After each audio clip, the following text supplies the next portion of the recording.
The final bell had already rung, and the campus of Maple Creek Elementary sat quiet beneath the soft golden sunset.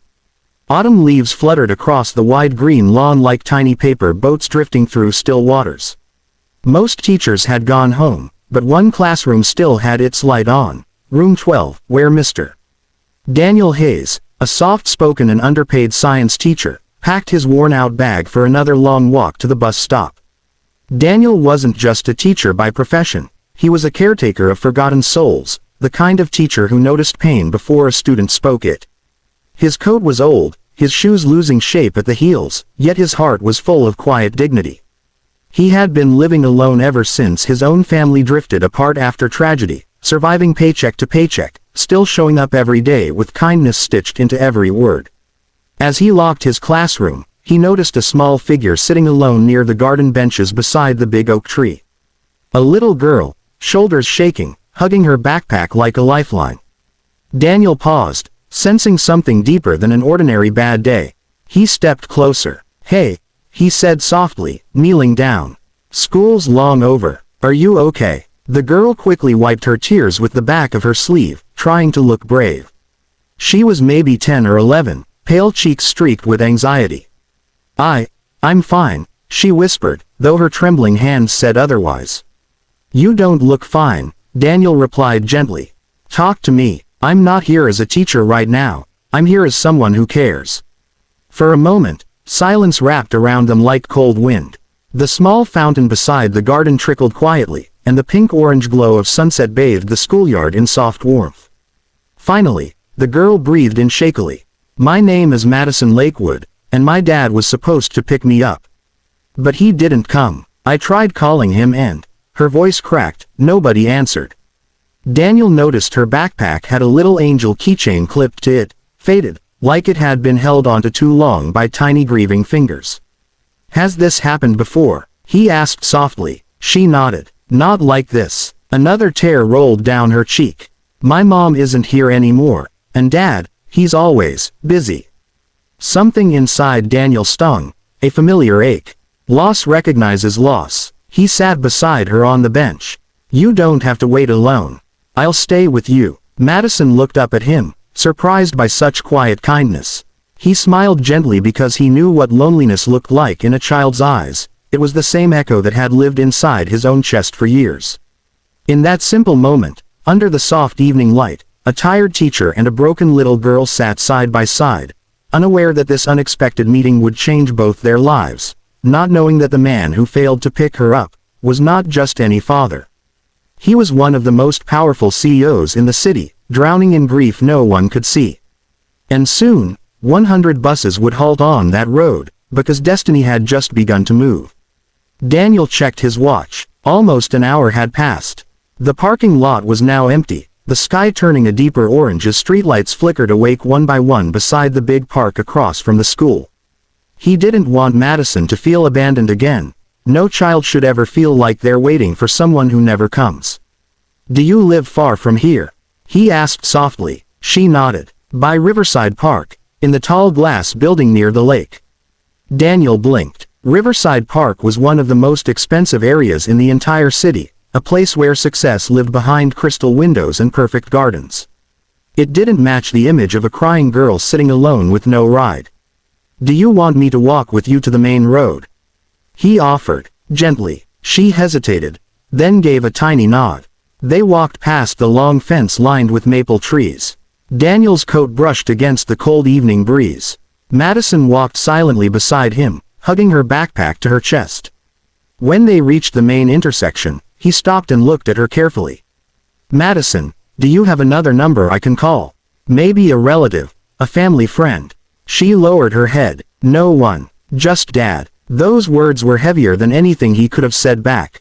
Before Daniel could reply, a sudden rumble of engines echoed from down the road, one bus after another, then another, then another.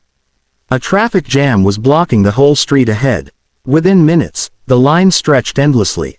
Horns blared. The wind carried a mix of confusion and urgency. "Looks like an accident," Daniel murmured. Madison's lips trembled again. "Dad takes this road." Her fear tightened like a knot around her words. Daniel placed a reassuring hand on her shoulder. Let's not jump to the worst. We'll try calling again when we reach the bus stop. They kept walking toward the corner. On the other side of the street, the city skyline rose above the park. Green lawns, tall lamps, and a shining glass lake mirroring the sunset. The beauty of the city felt strangely distant from the pain clinging to her small footsteps. Daniel could see how hard she was trying to hide her trembling. He recognized that bravery, the kind that comes from not having anyone left to crumble in front of. When they reached the bus shelter, the crowd had begun murmuring anxiously. People stood on tiptoe, looking down the blocked stretch of road where emergency vehicles flashed faint red against the darkening sky. Madison's breath began to shake. What if it's him? Daniel knelt so his eyes met hers. Then he needs you to stay strong right now. You're not alone. I'm here. She looked at him. Really looked, as if no adult had said those words to her in a very long time. He didn't know who her father was, or what kind of life she came from. He only knew one thing. She needed humanity more than luxury. And somewhere beyond those flashing lights, a name was about to surface. A name powerful enough to bring this entire city to a stop. The sirens grew louder as the traffic thickened. People murmured in worried tones, headlights stretching like a river of frozen light through the evening haze. Daniel gently guided Madison toward a clear spot near the railing so she wouldn't feel crushed by the anxious crowd. She clutched her backpack straps tight. That's his road, he always comes from there. Daniel stayed beside her, calm but alert.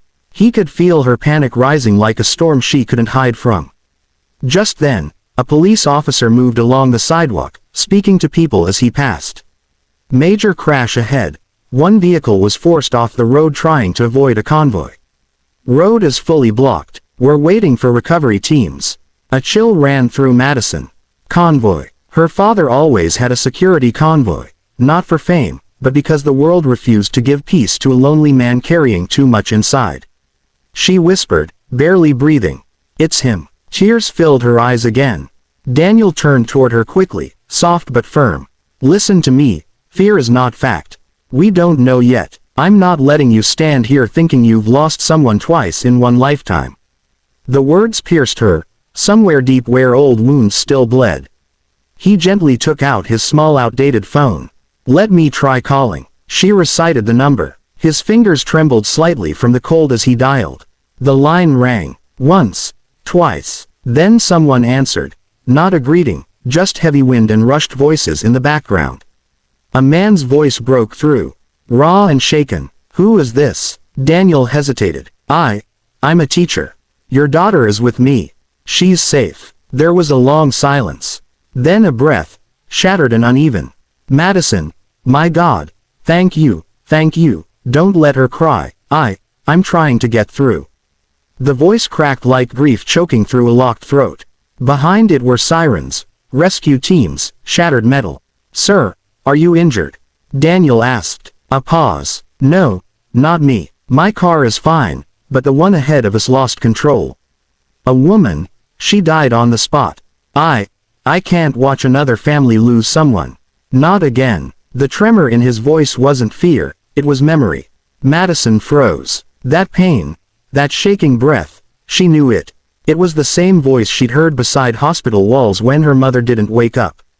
Daniel realized something. This wasn't neglect. This was a man drowning in grief while trying to keep breathing for someone else.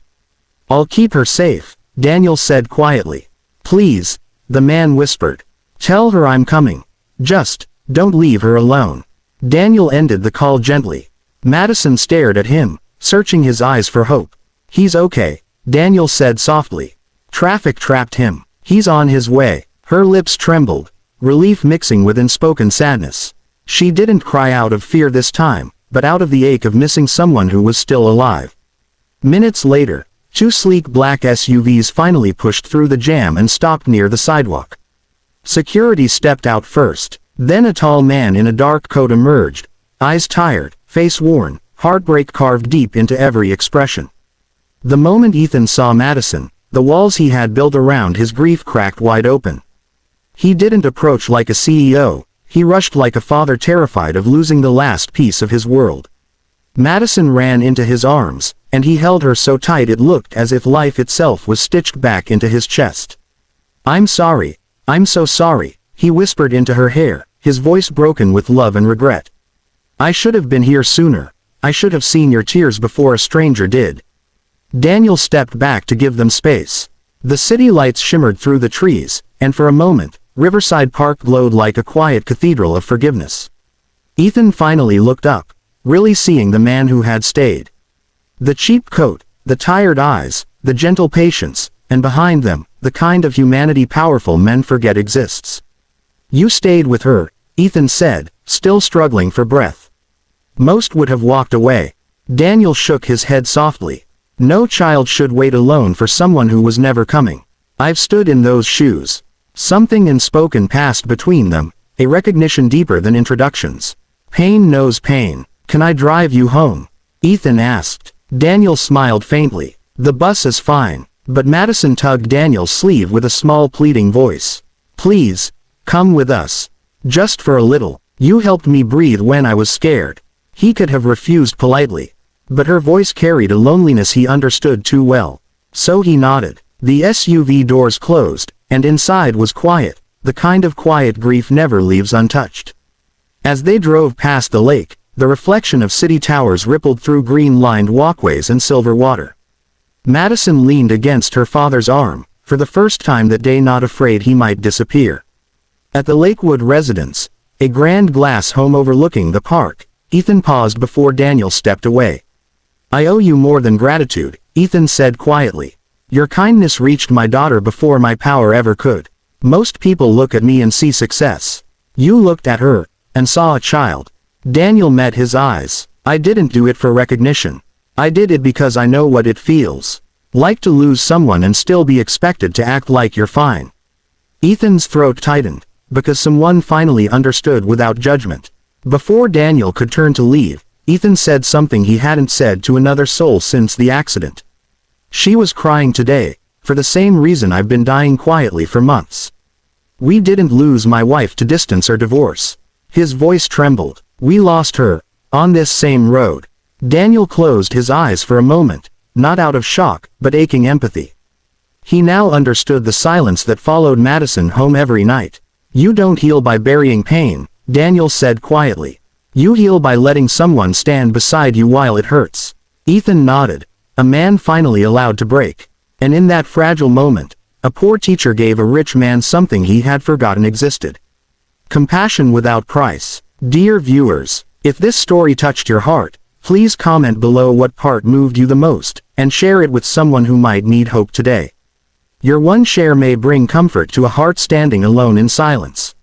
And if you want more heartfelt stories like this, please like, share, and subscribe to the channel, Kindness Quest. Your support helps kindness travel farther than sorrow ever could.